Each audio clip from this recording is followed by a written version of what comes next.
Donc une SAE, c'est une situation d'apprentissage et d'évaluation. Ça consiste en une mise en situation professionnelle où les étudiants ont l'occasion, dans le cadre d'un projet pédagogique, de mettre en œuvre des compétences sur quelque chose qui ressemblera à une mission qui pourrait leur être confiée dans un contexte professionnel. Et on fait un échantillon par délimitation là. Donc essentiellement dans cette SAE, ça s'est structuré en 3 temps. Dans un premier temps, ils ont dû concevoir leur plan d'échantillonnage, c'est-à-dire essayer de trouver les endroits précis qu'ils allaient pouvoir prospecter sur la zone qui leur a été donnée.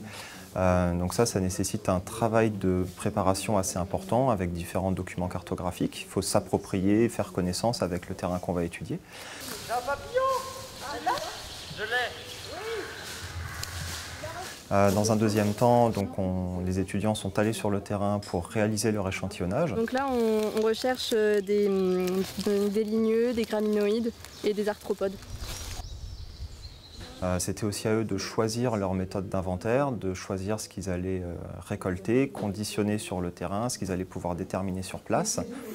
Également une prise de photos pour minimiser le nombre de captures.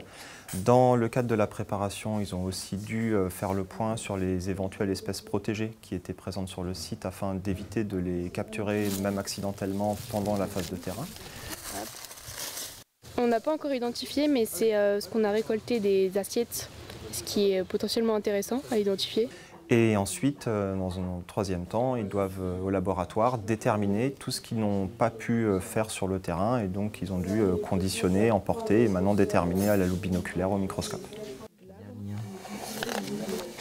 Typiquement, ce type de travail, ce qu'ils sont en train de réaliser, peut être remobilisé dans des emplois de type chargé d'études ou chargé de mission biodiversité. Les applications peuvent aussi être remobilisées dans d'autres cadres de manière un peu plus marginale, dans le domaine agricole, dans le domaine forestier, dans la réalisation d'études d'impact en bureau d'études par exemple.